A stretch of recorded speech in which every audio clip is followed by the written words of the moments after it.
Oi, gente, bem-vindos, bem-vindas mais uma vez, mais uma edição do nosso podcast Pretoteca. Nessa próxima semana aí que você tem para acompanhar esse e os episódios anteriores também. E sempre comigo aqui a minha parceira, como eu sempre digo, vou repetir: meu braço direito, esquerdo, a minha cabeça, Milena Teixeira. Oi, gente, tudo bem? Sejam muito bem-vindos e bem-vindas a mais um episódio aqui do Pretoteca. A gente está agora no YouTube, em todos os tocadores, então vocês não têm desculpa para não ver, não assistir a gente. Ainda mais essas belezas aqui, né? Tem que Como ver, ela gente. sempre diz, gente. Como eu sempre digo. Pessoas bonitas têm que aparecer. Ela brigou pra gente entrar no YouTube. Estamos aqui porque Pois segundo é, porque Deus escolhe os prediletos, estamos aqui.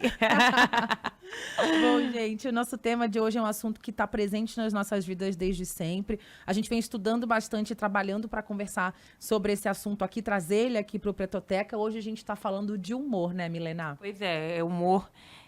Afinal, a gente nunca pode perder o humor, né? A gente está aqui, está passando por tudo, mas o humor é super importante. E a gente já queria falar desse assunto há muito tempo aqui. Falar de pessoas pretas que estão fazendo humor. Exatamente. E que sempre fizeram, é super importante também. Exatamente. É o humor que sempre teve presente na nossa vida, né? Desde os shows americanos, né? Todo Mundo Odeia o Chris. Meu Deus, me fugiu o nome do Will Smith. Maluco no Pedaço, né? Sim, cara. Os shows americanos e os nacionais, né? Que foram muito presentes nas nossas vidas. Sai de Baixo, Cacete Planeta. E por falar em Cacete Planeta, a gente tem dois nomes de peso aqui hoje, de duas gerações do humor nacional, né? Primeiro que a ser apresentado, eu já dei um spoiler aqui para vocês. Ele se chama oficialmente Hélio Antônio do Couto Filho, ator, redator, escritor, roteirista, apresentador, claro, humorista, e que está na nossa vida, né? A minha memória afetiva, a minha infância não existe sem vê-lo na televisão. Seja muito bem-vindo, Hélio de la Penha. Oi, tudo bem, minha gente? Prazer estar falando com vocês. Tudo bem, Cíntia, Milena, Tudo Darley? bem? Tudo bem? Tudo ótimo, um prazer ter você Legal. aqui. E tem mais gente aqui, né? Tem mais tá gente. Quietinho, mas ele Tá não é quietinho, ele não é quietinho assim, não. E aí, Tô esperando. e a gente que fazer né, falar com uma pessoa que está aí há muito tempo fazendo um trabalho super respeitado, que é o Hélio, mas a gente queria também trazer alguém dessa nova geração, né, que trabalha com a internet, que está na internet, tá ali nos palcos também, que é o Darley, que ele é baiano, ele tem só 25 anos, gente. Ele é super jovem, enfim, já vai falar que eu acho todo mundo jovem, mas ele é muito jovem mesmo, e já está fazendo aí, trabalhando aí, fazendo vários trabalhos interessantes, né, Dan? Fale com a gente. 5 anos de idade. De sonho, sangue e América do Sul, já diria Belchior. De muita correria em Salvador para vir para cá e fazer dar certo o stand-up, a comédia. Que eu comecei muito por causa do Cacete Planeta, que é referência para mim, sempre foi, e, tipo, é uma honra para mim estar aqui hoje com você, Hélio, com vocês, meninas, e coisa fina. É muito emocionante ter o Hélio aqui com a Muito gente, emocionante. né? Demais. E a gente tá trazendo, como a Milena anunciou, né? São duas gerações de homens negros fazendo humor por muitos anos. Eu peço até que o Hélio me corrija, vocês, né, me corrijam. O Hélio foi o único homem que eu vi, né, assim, contemporâneo meu fazendo humor. Claro que eu me lembro do Mussum, antes tinha tinha o Macalé, né? Mas assim, um homem que ficou por tanto tempo ali presente na minha vida, que era assunto no dia seguinte na escola, porque todo mundo acompanhava o Cacete Planeta, e agora a gente tem uma outra geração. Eu queria que os dois fizessem um pouco, né, a percepção de mais de 20 anos, assim, de abismo, né, entre uma geração e outra. O que mudou de quando o Hélio fazia humor para o que o Darley faz agora de humor? Se o Hélio Então, quiser vou começar começar.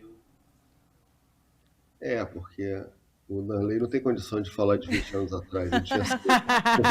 Nossa, né?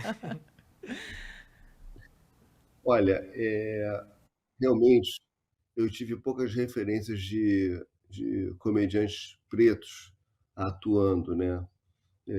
Posso contar no dedo das mãos.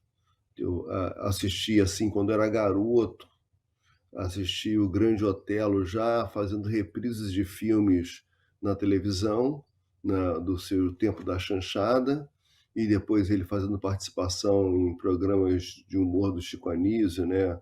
Escolinha do Professor Raimundo e tal, Balança Mas Não Cai, se eu não me engano, programas bem antigos. Depois eu posso dizer que eu vi o Tião Macalé, eu vi o Mussum, vi Lafon e vi Marina Miranda, assim, não me lembro de mais do que isso, sabe? De pessoas que estavam realmente em destaque, né? E desses todos, o Mussum para mim foi uma grande referência porque ele me acompanhou a minha infância bastante. Eu gostava demais dos Trapalhões e ele era aquela figura engraçadíssima e o comediante preto que eu tinha assim como referência, né? E mas tinha a minha relação com o humor, ela era diferente de todos esses, porque eles eram grandes comediantes, grandes performers, vamos dizer assim, mas eu fui o único que tive a oportunidade de estar na frente das câmeras e por trás das câmeras. Eu também era redator, eu também criava o conteúdo que a gente apresentava. Não só o meu conteúdo, mas fazia parte da equipe de redação que criava o programa Cacete Planeta Urgente. Quer dizer, o que eu fazia não era produzido só por mim, e tudo que os outros faziam também tinha a minha mão, né? Era uma redação coletiva, tanto que muitas vezes a gente não sabia exatamente quem ia fazer que papel. Mas esse protagonismo foi uma situação absolutamente inédita. Eu era um dos autores do programa, eu era um dos sócios da marca do programa, enfim, eu era um dos criadores do Cacete Planeta. Enquanto que os outros comediantes que a gente viu, eles tiveram boas participações marcantes, mas eles não tinham essa autoridade em relação ao produto que eles produziam, né? Acho que essa nova geração que está surgindo agora, e tem muito comediante preto na linha, na onda do stand-up, nos canais do YouTube e tal. E isso é muito função do desenvolvimento das redes sociais, né? Então, as redes sociais, elas democratizaram bastante a participação das pessoas na mídia, né? E dessa forma, os comediantes pretos passaram a ter mais espaço para colocar o seu trabalho à nossa disposição. Pode falar agora, Dan.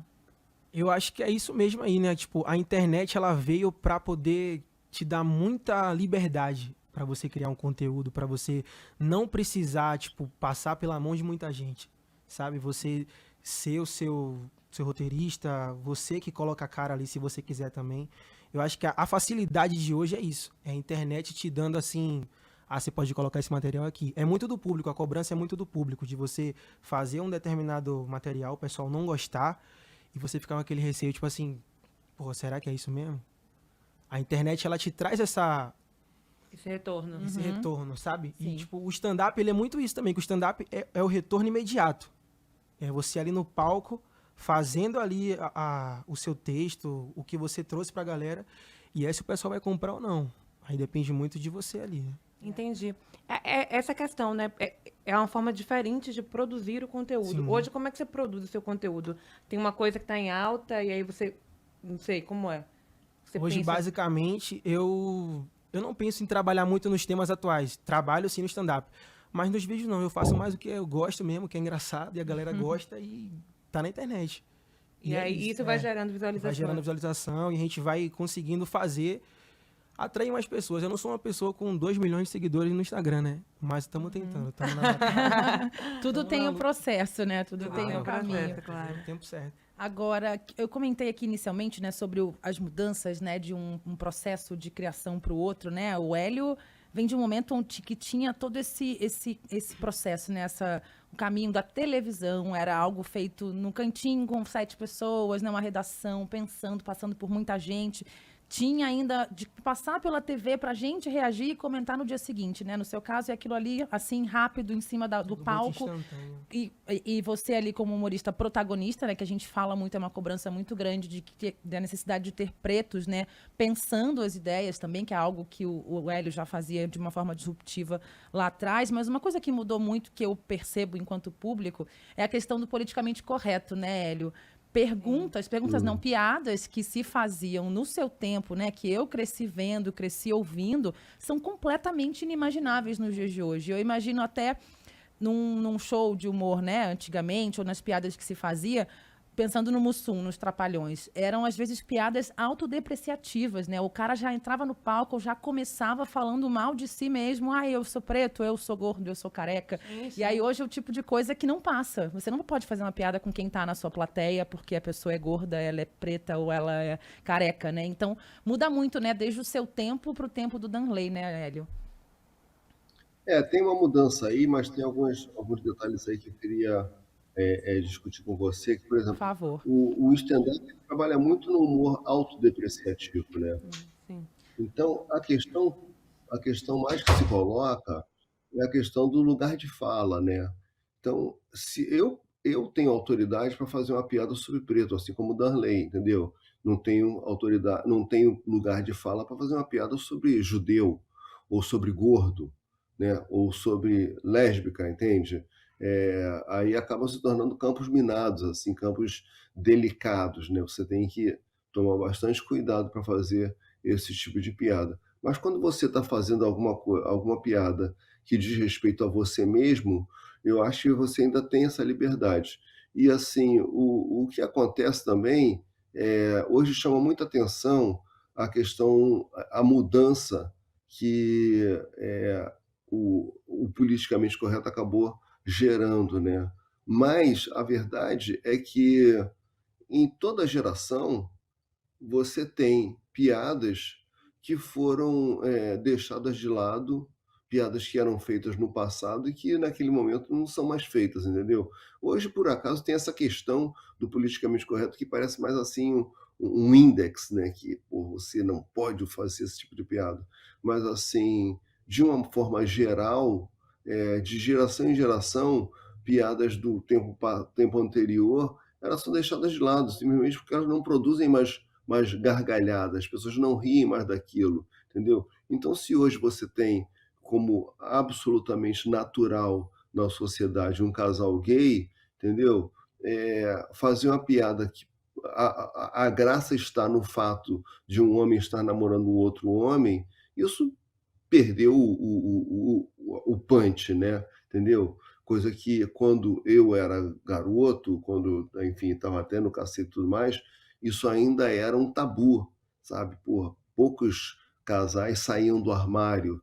Então, aquele assunto, como era um assunto proibido, ele acabava se tornando um assunto, uma matéria-prima para se fazer humor, entende? Então, à medida que você vai derrubando tabus, alguns assuntos se tornam tão corriqueiros que as pessoas deixam de rir daquilo, entende? E aí o comediante naturalmente deixa de apresentar aquela piada, né? Porque interessa ao comediante que a plateia ria. Assim, você quando pensa na produção dos seus conteúdos hoje, você tem essa questão? Você pensa no cancelamento, que é essa palavra que a gente usa tanto? Assim, a comédia acho que ela amadureceu. Os comediantes, alguns, amadureceram também com isso. Essa questão do politicamente correto, ela trouxe... Como é que eu vou dizer? Ela trouxe coisas pra gente que, tipo assim, hoje em dia a gente pensa bastante no que vai falar no palco, porque tem a questão do cancelamento e tem coisas que já não são mais aceitas mesmo. Não tem como você fazer mais aquilo. Mas eu acho que a partir dessa questão, as pessoas querem ver também a graça, sacou? Eu não acho que você deva fazer piada com gordo, piada com lésbica, não é nada disso. Mas, assim, causa um bloqueio no comediante, na minha visão. Ele não deve falar sobre aquilo e sobre tudo. Eu acho que você consegue fazer piada com diversos assuntos, claro. Mas tem assunto que já não cabe mais, né? Tem coisa que a gente faz pensando assim, não vai ser legal. Não vai ser É legal. melhor evitar dor de cabeça, é melhor a gente ficar quietinho, assim. Gente, hoje, né, tem essa exigência do pensar. Sim, não pensei antes de falar. Por favor, pense. É necessário pensar antes de falar. Certas coisas não podem passar mais. Milena ia Aí, fazer um falando desse comentário. gancho aí do politicamente correto, a gente teve um episódio aí, né, no último Oscar, com a questão do Will Smith e o Chris Rock, né?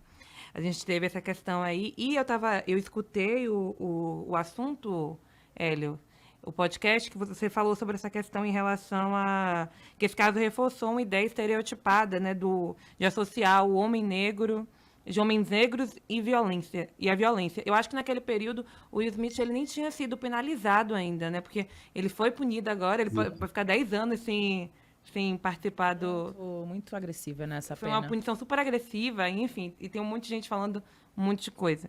Quando o Chris Rock ele brincou com uma questão que é muito séria para a mulher negra, que é o cabelo. O cabelo é muito sério para mim. O cabelo é muito sério para você, Claro, né, e no Cíntia? caso dela ali era uma questão de saúde, De né? saúde. Hoje, vem dessas punições, Hélio, você continua com essa opinião de que o Will Smith ele foi visto como um homem negro violento, que homens negros são vistos assim como, enfim, né? Animalizados, visto como pessoas violentas?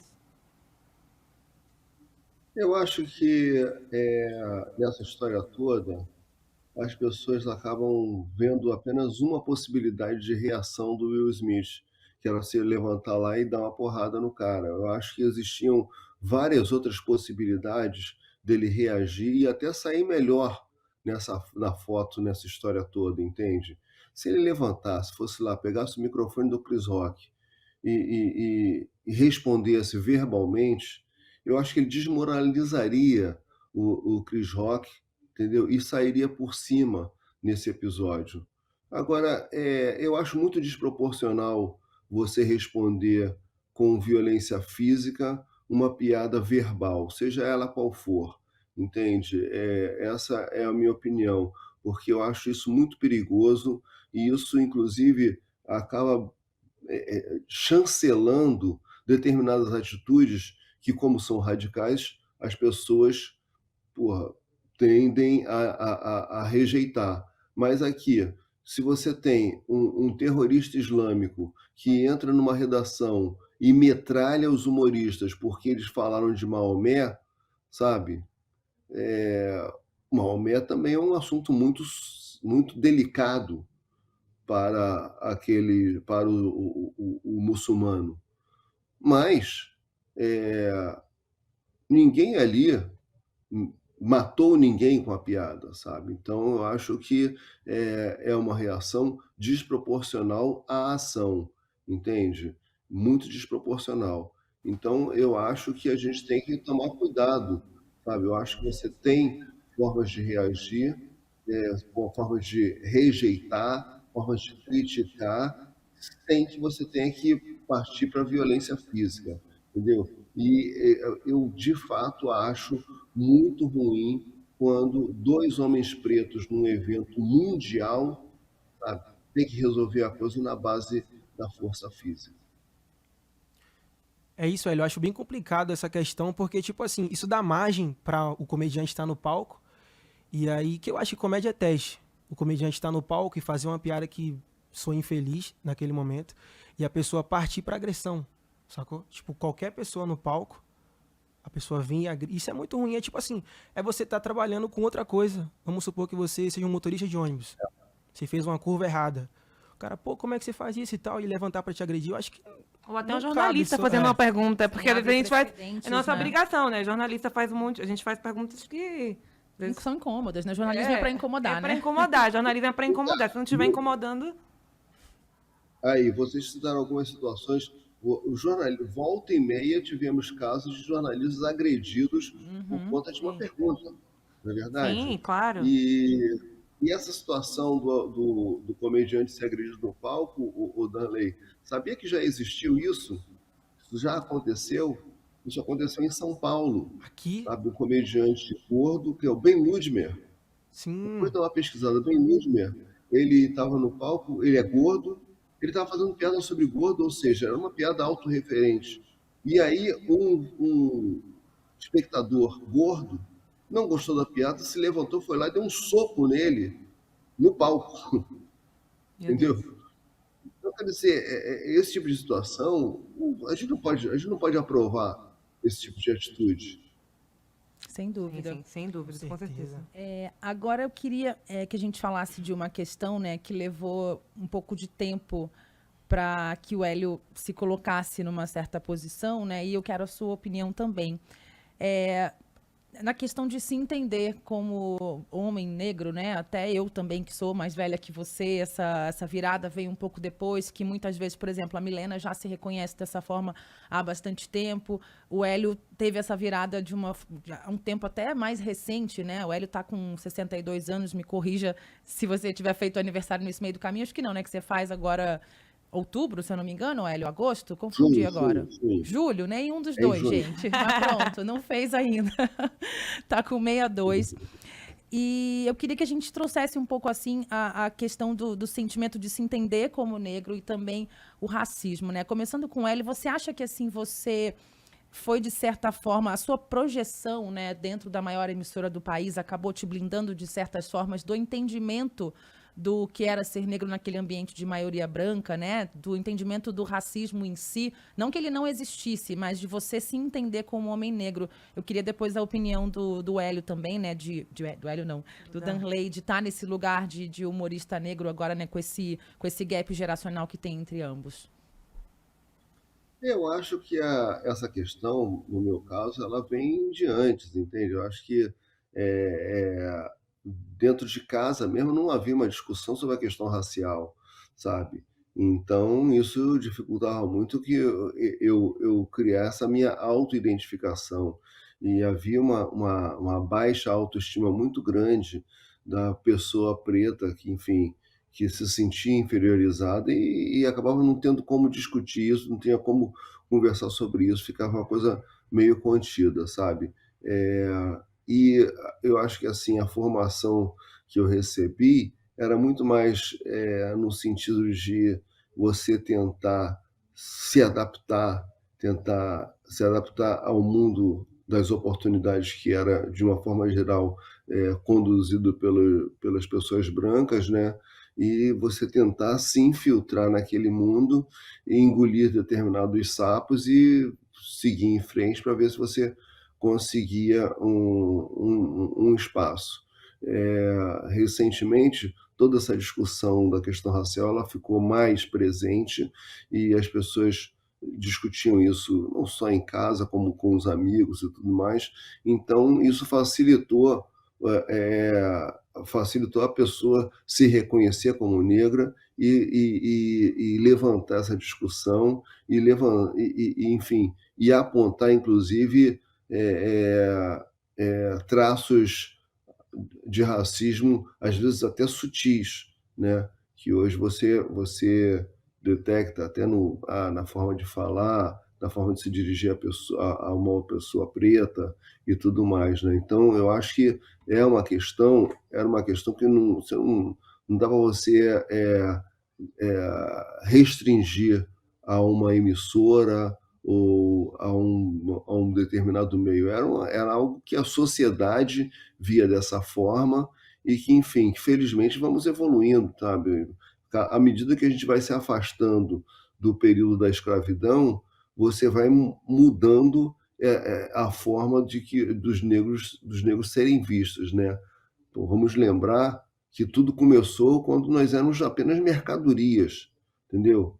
Então, o primeiro passo foi o reconhecimento de uma cidadania que ainda não é reconhecida por todos e nem todo mundo tem o direito de se sentir um cidadão. E aí essa questão, inclusive, quando ela está associada a uma questão econômica, e esse peso aumenta mais, né? Ou seja, as pessoas pretas, pobres, elas têm mais dificuldade de serem reconhecidas enquanto cidadãs do que uma pessoa preta com alguma situação social confortável. Passa a bola para Danley agora. Em casa era muito assim, né? A gente não tinha essa conversa sobre questão racial. A gente passava várias dificuldades. Era muita questão envolvida para poder pensar nisso, ter essa conversa dentro de casa. Mas na rua a gente passava várias coisas assim. Várias questões de você entrar no mercado e o cara te olhar diferente. Você ficar tipo assim, comigo. Tipo, eu nunca... A gente teve essa conversa há pouco tempo atrás, que 2 anos atrás, na casa de um amigo meu, que eu sempre me denominei como pardo. E aí a gente teve essa conversa, sabe, esse debate, que foi uma coisa que eu falei assim, então as coisas aconteciam dessa forma. É dessa forma que a gente é visto, sacou? Isso machuca porque você acha que você não tem espaço para você. Você não vai conseguir, você vai ficar ali travado dentro daquele sistema, sabe? O Baco, o Estudo Blues, nesse disco, ele fala muito sobre racismo, como o racismo veio cedo nele, né? Chegou cedo, por exemplo. Baco é de Salvador. Salvador é o segundo lugar mais preto fora do continente africano. O que mais tem? Tem muito preto em Salvador. Mas em como ele cresceu em um ambiente de classe média e em como ele passou a ser visto. Negros são desumanizados, né? Como as pessoas tinham medo dele. Né? As pessoas têm medo de homens negros. Sim. E ele começou a ver isso muito cedo. Porque o Baco é retinto mesmo. Em Salvador, como tem muitos negros, quem tem a pele mais clara, essa questão do colorismo, a gente sabe que a gente é preto. Né? Infelizmente, algumas questões nos dizem, olha, você... Em casa, meu pai sempre me disse que eu era preta, mas algumas questões nas ruas te colocam. Perceber muito mais, né? A gente percebe que você é negro. Eu percebi na faculdade. Eu percebi quando eu fui para a Universidade Federal da Bahia, que eu era preta. E... O Baco fala muito disso, de como ele sentiu esse racismo cedo e na rua, né? Crianças, as pessoas tinham medo dele. Claro. E você sentia muito isso também, Hélio, assim, na forma, né, de trabalho ali dentro, até nas piadas, né, que viam com seus companheiros de trabalho, ou não só isso, né, em situações externas, na parada policial, enfim, né, principalmente os homens estão muito expostos a essas... Violências. Exatamente, essas violências. Eu, assim, como eu sou um comediante, eu me sinto assim menos... eu me sinto menos fragilizado com essa questão da piada, sabe? Eu não consigo entender piadas de uma outra forma. Eu separo em piadas boas e piadas ruins, mais do que, porra, essa piada... Até porque consumo algumas piadas que seriam politicamente incorretas ou ofensivas e tudo mais. Então tem essa questão. Agora, realmente na rua a coisa era diferente, e aí essa situação assim, a situação muda muito quando você se torna uma figura pública, né? Uma figura conhecida, e aí você tem um tratamento, você sabe que é nitidamente diferenciado por ser uma figura conhecida, entende? Quando você é uma figura desconhecida, você enfrenta situações bem sérias.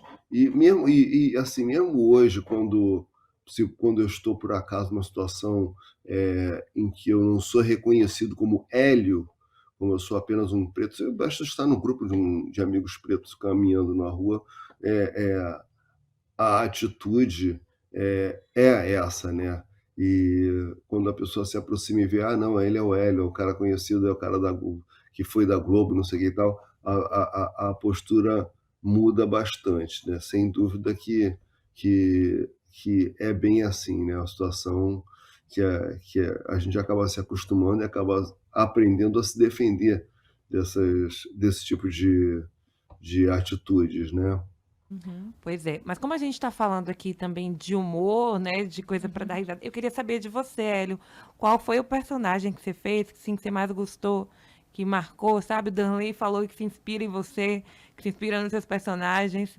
A gente estava falando que lembra de um aqui, né? Que era muito bom. Demais, quando eu tinha... Você sabe, né, Hélio, do que eu vou falar, do chocolate com pimenta. Eu me lembro que isso era o assunto da escola. Cara, era muito... seguinte.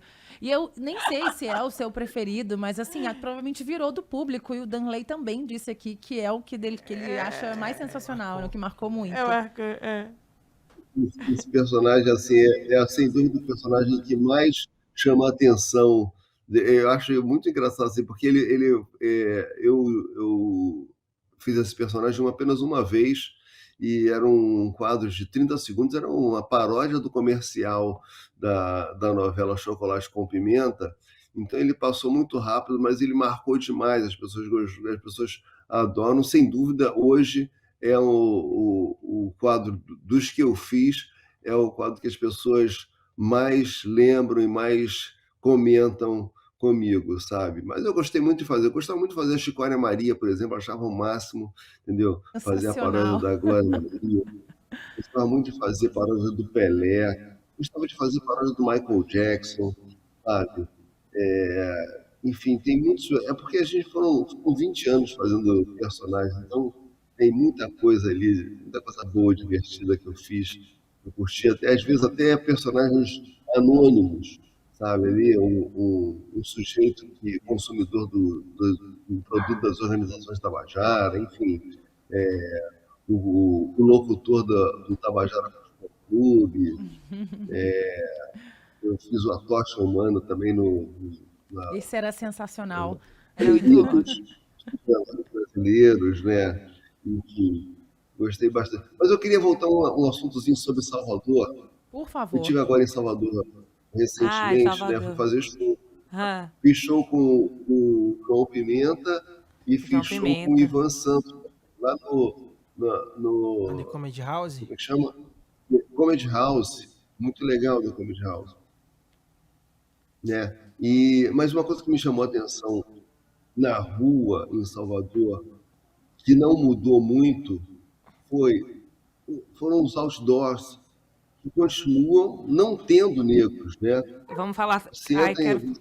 no aeroporto, quando você sai do avião no aeroporto de Salvador, se ninguém te falar que você está em Salvador, você poderia estar descendo no aeroporto na Suécia, né? Eu falo isso todos Loucura. os dias, eu falo isso todos os dias, velho. E eu falo quando eu ligo também a televisão em Salvador, porque quando eu ligo o jornal de lá, local, só tem jornalista branco apresentando, gente. Ah, mas tem um negro agora, tem 2 negros. Eu falei, gente, mas negro aqui não deveria ser exceção. Negro deveria. Quem tá na imprensa baiana são. Deveria ser Desculpe, regra. Deveria meus ter amigos. cota, lá Você deveria ter entende? cota para jornalista. Eu falo, gente, mas Exatamente. se eu tivesse no Rio Grande do Sul, eu aceitava. Ok, eu aceitava. É. Sim. Mas eu tô em Salvador. Em Salvador, todos os jornalistas têm que ser negros, gente. Não tem como, a conta não fecha. Né? Totalmente. Eu trabalhei nas redações de lá de Salvador, e assim, tem 2 negros. Tem 2 negros. Então, assim, a imprensa baiana precisa. Um movimento que, inclusive, já acontece muito mais. Tá acontecendo aqui, que eu vejo acontecer muito mais aqui, desse interesse de contratar.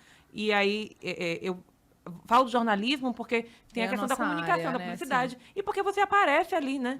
Você liga a televisão, o jornalista está lá. Não tem jornalista também. E isso ainda me choca muito em Totalmente. Salvador. Você tá lá, Milena, sabe uma coisa que eu acho? Eu acho que a inversão dessa coisa, ela não vai se dar por lei, ela vai se dar da seguinte forma. Por exemplo, o que eu estou falando aí dos outdoors, da publicidade, de uma maneira geral, não só na rua, como também na televisão, eu acho que essa inversão ela vai se dar quando você tiver uma maior quantidade de publicitários negros nas agências. Sim. Entendeu? Então, porque assim, isso não vai ser feito por, sabe, uma equipe de redação, uma equipe de criação totalmente branca, pensando assim, precisamos botar um preto, sabe? Não, quando você tiver a equipe de redação negra, sabe? Quando você tiver diretores de comerciais negros, Exatamente. quando você tiver produtor de Roteiristas. Roteiristas. negro, Quem pensa, né? roteirista, Quem tá. aí você vai começar, entendeu? Então, essa transformação ela tem que se dar por trás das câmeras, sabe? Sim. Para que ela se reflita na frente das câmeras. Exatamente isso. Tem que ter em todos os processos, em todas as etapas ali, na chefia geral, na média gestão, para lá embaixo ter resultado. Exato. Com certeza. Eu É o que a concordo gente plenamente. sempre fala A aqui, gente né? sempre fala disso. A nossa profissão, ela é uma profissão, a comunicação no geral, né? São profissões dentro da comunicação majoritariamente brancas, né? A gente viu o Lázaro Ramos recentemente deixando a Rede Globo, mesmo com portas abertas, né? Porque ele queria criar, ele queria pensar, ele queria escrever a respeito e não davam esse espaço para ele, que é o Lázaro Ramos, né? O cara que escreveu a história dele na teledramaturgia brasileira, e ele, para conseguir ser diretor e fazer o que ele quer, ele vai por outros caminhos. Então a gente precisa, né, de cabeças pensando em outras áreas também, atrás dos processos, né? Atrás da televisão, atrás de um podcast, atrás de um filme, né? Eu vou dar um exemplo aqui de uma situação que eu vivi. Estou exagerando, né? A minha participação. Não, tá tá durando pouco. maravilhoso. Pode Fica falar, mais. pode falar, porque você falou uma questão que eu debato todas as vezes que eu volto para Salvador. Eu falo, gente, mas como é essa equipe? Porque eu acho que tem muita essa ideia também. Em Salvador não, todo mundo é preto, né, e tal. E não se questiona a ausência de negros nos espaços de poder lá, né? Não se questiona. Onde estão, né? Os Onde governadores. estão os governadores, os prefeitos negros. sabe? Eu acho... Pode pontuar. Fico feliz agora de estar vendo caras assim estampadas em Salvador, que é o Jordan Matheus, que tá com o show dele agora, que tá estampado lá. O Vatapá também, que tem João Pimenta, né? Thiago Banha, Matheus Banha, que essa galera toda é importante pra gente se sentir representado em algum lugar, sacou? Total. Que seja na comédia pra mim, que seja na comunicação pra... Isso é muito importante. Preto Básico. O Preto Básico, né? Raoni Beta, Hamilton Júnior, Ivan Santos, Maurício Ramos, todos comediantes negros. Isso é maravilhoso. Eles são ver a muito gente... bons. Sim, demais. Meus amigos. Que livro é esse que você pegou aí? Pois é, eu quero mostrar para vocês. Esse livro que eu escrevi chama-se Vai na Bola Glanderson. Maravilha. Maravilha. Eu escrevi há algum tempo e ele virou um filme chamado Correndo Atrás, tá? Essa aqui já é a edição já com a capa ilustrada por um frame do filme, desse filme Correndo Atrás. O que acontece? Esse filme, Correndo Atrás, ele está até no Globoplay. Ele foi uma redação, foi um roteiro meu, a partir desse livro, tá? Desenvolvi o roteiro junto com o diretor do filme, que é o Jefferson B., que é um diretor negro. A gente conversou com ele aqui. Negro, e um produtor, um diretor negro e um roteirista negro. O que aconteceu foi que a gente conseguiu criar um bastidor negro. Então, o filme, assim, o diretor de fotografia é o Cris Conceição, é um diretor negro, e foi assistente de direção, assistente de fotografia em filmes como Cidade de Deus, Central do Brasil, e nunca teve a oportunidade de assinar a fotografia de um filme. Ele só teve a condição de fazer isso quando você tinha justamente o comando preto, ou seja, um roteirista, um diretor e uma produtora, que é a Raccord Filmes, e na pessoa da Clélia Bessa, que não é preta, mas é uma mulher de Manaus, e, enfim, e que entendia a importância da presença de negros nos bastidores do filme. Então, isso resultou num ambiente assim, onde você tinha profissionais negros de qualidade ocupando papéis estratégicos no filme. Além, claro, de você ter um elenco majoritariamente negro para contar uma história brasileira que não era uma história de ativismo que necessário, não era a história de Zumbi dos Palmares, nem coisa nenhuma. Era uma história que poderíamos ter escolhido atores brancos para fazer o filme, mas escolhemos atores pretos e atores talentosos. O filme tem Ailton Graça, tem Juliana Alves, tem Lázaro Ramos, eu, Juan Paiva, que saiu de Um Lugar ao Sol agora, né? Estava na novela Totalmente Demais, Lelê, que é uma potência de menina, enfim, os papéis principais estavam na mão de atores negros, né? Atores e atrizes negras, né? Mas isso só foi possível porque você tinha atrás das câmeras um comando com pessoas pretas ali.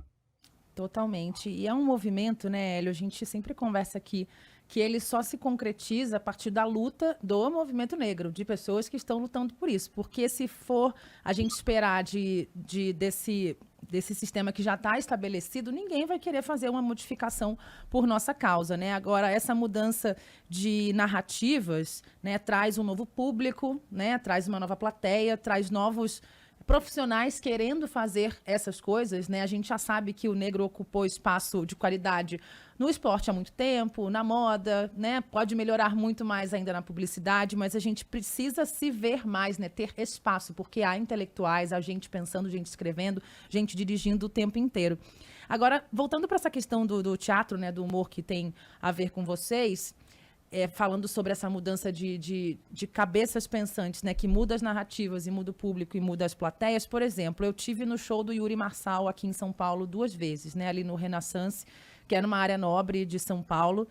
E é assim, até me arrepio falando, porque é algo inimaginável uns anos atrás. A gente sabe que o brasileiro vai pouco ao teatro, mas estava lotado de gente preta. Era algo assim, realmente, parecia que a gente estava na Bahia. Pronto. Deveríamos, né, ver mais de tanta gente preta assim num teatro. Eu queria saber da percepção de vocês, né, do quanto que o humor consegue hoje ir para uns lugares inimagináveis, né, de lotar um teatro de gente Sim, preta na colocar a área gente, nobre de São Paulo. colocar a gente das comunidades mais populares mesmo, Sim. para ir periferia, não que isso é bem, mas as comunidades mais populares para ir para o teatro. Né? Exatamente. Como é que vocês vocês pensam nisso, em estratégia para isso, para atrair esses públicos, Sim. para atrair pessoas pretas, enfim, como é que é isso? Como é que é isso lá em Salvador? Acho que a melhor ligação com isso é a internet, né? A facilidade que a gente tem hoje com a internet de trazer a galera pro show, falando de assuntos que conecta todo mundo, isso é muito importante. A gente tá debatendo coisas, mas também fazendo a galera preta rir, né? Tipo, não falar só sobre as dificuldades no palco, mas contar o que é engraçado, que a gente passa no dia a dia. A minha comédia stand-up é muito isso. É muito do que eu passo no dia a dia, é muito das minhas dores. Mas também eu falo de pai de pet, mãe de pet, e a gente vai... As vivências, Com né? certeza. Dessa vivência preta, de ter a mãe Sim, preta sim, em sim. casa, né? Que é... Do correr atrás do ônibus. correr atrás- Correr atrás de perder. Oh, quem nunca? É bem complicado, né? Mas é isso. Aham. A felicidade que a gente tem da galera do povão, não queria dizer assim, mas do povão, de estar vindo com a É gente, que a gente tem lugar de Indo no fala, show, né? O é. povão é nós. de indo no show e, pô, esse show é massa e tal, queria vir, mas não sabia como é que funcionava. O stand-up, ele traz muito isso, né? Da galera da comunidade estar colando no show assim, ver uma coisa diferente, falar... Ah, eu achava que era de outra forma. E assim é. Ah, então eu vou de novo. Sem querer isso, sacou? Isso é muito bom. Diga lá, Hélio. Eu acho que tem, assim, além de toda essa coisa que o Danley falou, às vezes você tem esforços que são necessários fazer. Então, por exemplo, eu fui curador de um espetáculo que teve aí em São Paulo no dia 20 de novembro, no Teatro Municipal de São Paulo, um espetáculo chamado Risadas Pretas Importam. Justamente por ser o dia da consciência negra e tal, o Teatro Municipal estava interessado em fazer uma noite de comédia preta e a diretora entrou em contato comigo e eu me responsabilizei por montar o elenco e, enfim, trabalhar esse espetáculo. Chamei um diretor, o Marton Olímpio, para me ajudar, e a gente montou um espetáculo onde você tinha 7 comediantes pretos, 4 homens, 3 mulheres, cada um de uma região. Você tinha, na verdade, só eu e o Yuri, que éramos do Rio, mas tinha, fora nós dois, você tinha gente de São Paulo, gente de Pernambuco, gente da Bahia, Brasília, Belo Horizonte, enfim, tentei fazer uma coisa bem diversificada, mas como juntar a plateia preta para assistir isso no Teatro Municipal, num lugar elitizado? Para isso foi fundamental que os preços fossem acessíveis, né? Que você tivesse não só uma comunicação para que chegasse a essas pessoas, mas que essas pessoas soubessem que tinha condições de pagar esse preço. Então isso é muito complicado. Muitas vezes você precisa de ter um patrocínio, sabe, para viabilizar um espetáculo dessa forma. O outro caminho, que o Danley deve conhecer bem, é você ir nos ambientes onde estão os pretos, né? Você fazer show em comunidades, show enfim, na periferia, né?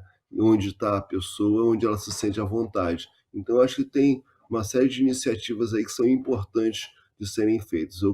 Gostaria muito de conseguir patrocinadores para que eu conseguisse levar esse modelo do Risadas Pretas Importam para outras praças, mas que atingisse uma plateia preta, sabe? Então, espero que vou conversar agora com a secretária municipal de São Paulo, a Aline Torres, para ver se a gente consegue viabilizar algumas apresentações do Risadas Pretas aí em São Paulo para servir de modelo e conseguir, de repente, fazer em outros lugares. Sensacional. Sensacional, hein, Danley? Já vai, ó. Já rola uma pontinha pra mim, né, Hélio? Vou Já colar vai com mandar você o currículo. O quê? Pra não ficar de É, fora? inclusive, você só não me passou o seu Instagram, como é que é? Fala aí. @odancarvalho no Instagram. Aproveita a galera, já segue Aproveitar. aí, hein? O humor não precisa de LinkedIn, né? Pô, porque jornalista precisa de LinkedIn. É chato pra caralho o LinkedIn. Todo mundo que tá ouvindo, @odancarvalho, segue a gente lá pra dar continuidade ao trabalho. A gente tá no Bexiga. Eu achei que você tava em São Paulo hoje, que eu ia convidar a Milena, você também, por favor. Vamos no Bexiga. claro. Hoje às 11 horas a gente tá lá. Eu, Jordan Matheus, Thiago Banha, Juninho Brandão e Daniel Ferreira, uma noite só de baiano lá no Bexiga. Vai ser massa. Você conhece o Bexiga já, Nele? Já fez lá? Conheço. Eu estive lá foi na semana passada, estive com, era até um solo comigo. E, enfim, eu estive em São Paulo aí semana passada, né? Fui no Bexiga, fui no Hilários, e aí fiz um show no Clube Barbixas. Sim. Ali na Augusta, Augusta. né? É isso. Exatamente, sabe? Ele falou uma questão, né? Que, tipo, hoje é uma noite que tem baianos. A gente já teve grandes humoristas nordestinos. Aí no. O Renato Aragão, o Tom se o consolida, Cavalcante. acho que na geração, né, antes do Hélio, vindo do Nordeste, Isso. né? Que é Tom Cavalcante, Renato Aragão. Isso. Meu Deus, gente, me fugiu o nome aqui do... Chico Anísio, gente. Principal de Anísio. todos. Exatamente, Chico Anísio. E aí, a gente tem um movimento depois ali, que tem o CQC, que é um pouco aqui do Sudeste e tal. Porta dos Fundos. Né? Vamos. Porta dos Fundos e tal. E aí, agora a gente tem... Mas a gente tem outros fenômenos também. Tem o Whindersson Nunes agora, que volta de novo pro Nordeste. Tem o Whindersson Nunes, que, pô, o cara é um fenômeno mundial, né? Tem o próprio Sim, João sim, Pimenta sim. agora, né? Que tá grande. Como é que você vê esse movimento aí, até de nordestinos mesmo, no humor? E, enfim, essa nova geração agora, ele. Depois eu passo a bola pra Dan. Saindo um pouco, né, desse eixo Rio-São Paulo. Isso é Eixo muito Rio, importante. São Paulo. Quem sabe que o Nordeste produz coisas maravilhosas, graças a Deus. Não, pô, tem coisa muito boa produzida no Nordeste. E eu acho que as redes sociais, elas realmente, de fato, democratizaram, deram um espaço para isso e para esse trabalho regional, né?